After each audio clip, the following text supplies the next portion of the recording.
اعوذ باللہ من الشیطان الرجیم بسم اللہ الرحمن الرحیم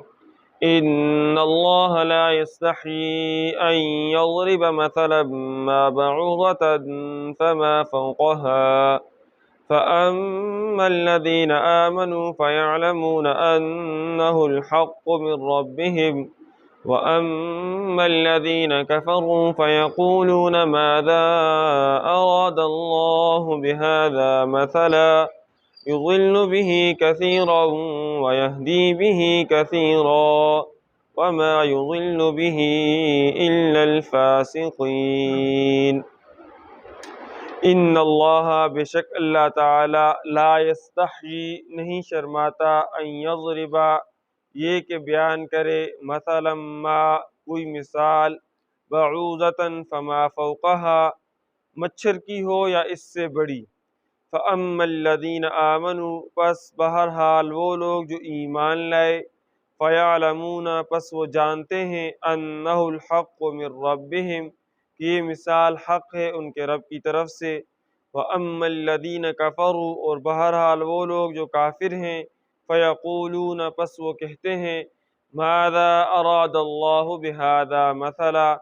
کیا ارادہ کیا اللہ تعالیٰ نے اس مثال کے ساتھ، يُضِلُّ بِهِ كَثِيرًا اللہ تعالیٰ گمراہ کرتا ہے اس کے ذریعے بہتوں کو، وَيَهْدِي بِهِ كَثِيرًا اور ہدایت دیتا ہے اس کے ذریعے بہتوں کو، وما يضل به اور نہیں گمراہ کرتا اس کے ذریعے الا الفاسقین مگر نافرمانوں کو۔ اس سے پہلے بتایا تھا کہ اس رکوع کے اندر اللہ تعالیٰ نے تین چیزیں بیان فرمائی ہیں، توحید، رسالت، آخرت، اور اللہ تعالیٰ نے چیلنج دیا تھا کہ اگر تمہیں شک ہے اس قرآن کے بارے میں جو ہم نے اپنے بندے حضرت محمد صلی اللہ علیہ وسلم پر نازل فرمایا، تو قرآن کریم کی 114 صورتوں میں سے کسی ایک چھوٹی سی صورت کی مثال کوئی صورت لے آؤ۔ فَإِن لَّمْ تَفْعَلُوا پس اگر تم نہ کر سکو، سارے عربی فصیح و بلیغ ہونے کے باوجود سب مل کر بھی نہ لا سکو،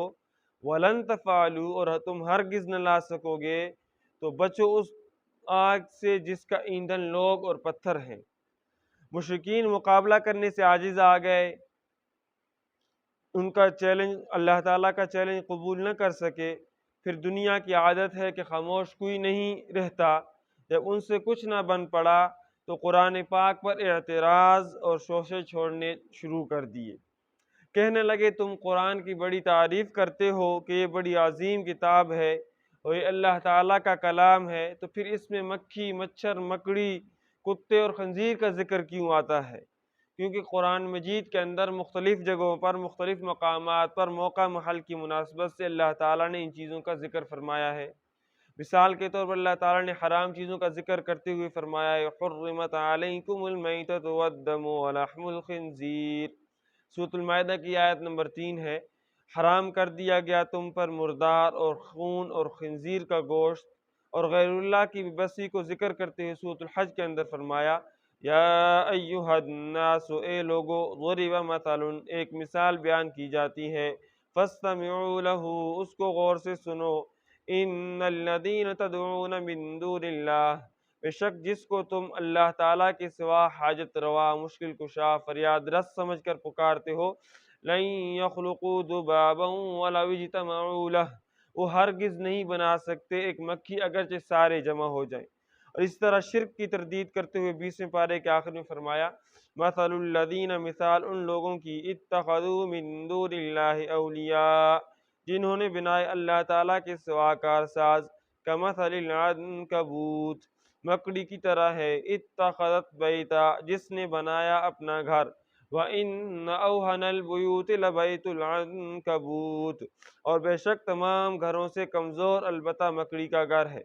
یہ مکڑی کا جالا نہ اس کو گرمی سے بچا سکتا ہے نہ سردی سے، اور معمولی سے تنکا لگنے سے بھی ٹوٹ جاتا ہے۔ غرض ہے کہ تمام گھروں میں کمزور ترین گھر مکڑی کا جالا ہے۔ مکڑی سے کوئی پوچھے اتنا بڑا مکان، مضبوط قلعہ تیرے لیے کافی نہیں کہ اس کی چھت کے نیچے یہ جالا بناتی ہے؟ یہی حال ہے مشرکوں کا کہ اللہ تعالیٰ قادر مطلق پر اس کو یقین نہیں آتا، اس سے نیچے نیچے چھوٹے چھوٹے کارساز، حاجت روا، مشکل کشا، دستگیر بناتے ہیں۔ جو نہ ان کا کچھ بنا سکتے ہیں نہ بگاڑ سکتے ہیں۔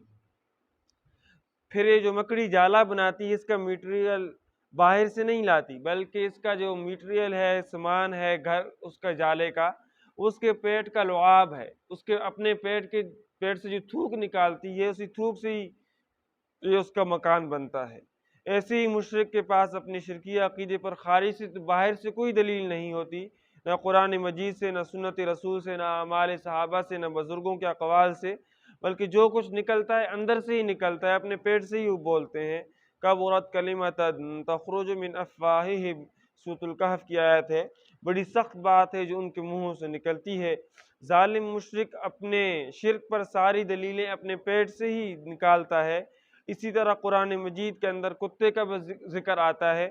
تو مشرکوں نے اعتراض کیا کہ جب قرآن کریم کے اندر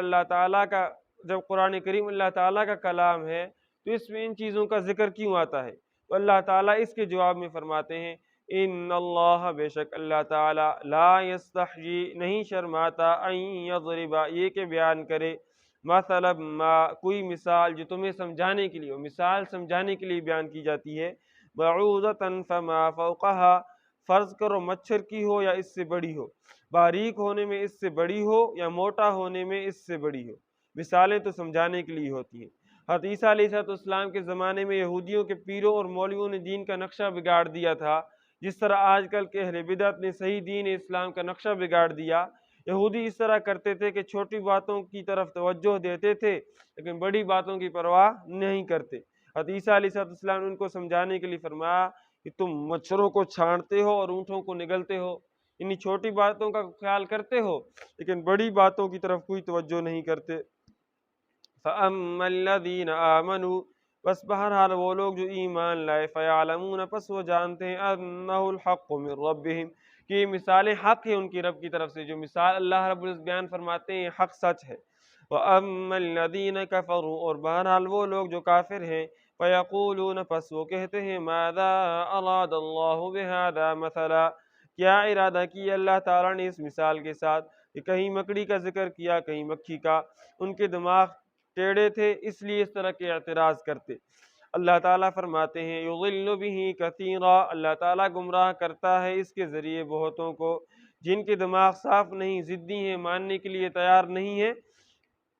وَيَهْدِي بِهِ كَثِيرًا، اور ہدایت دیتا ہے اس کے ذریعے بہتوں کو جو سمجھتے ہیں۔ اللہ تعالیٰ نے سمجھانے کے لیے مثالیں دی ہیں، وَمَا يُضِلُّ بِهِ إِلَّا الْفَاسِقِينَ، اور نہیں گمراہ کرتا ان مثالوں کے ذریعے مگر نافرمانوں کو، جو حق نہیں مانتے، فاسق ہیں اور فاجر ہیں، گناہگار ہیں، ان لوگوں کو اللہ تعالیٰ گمراہ کرتا ہے۔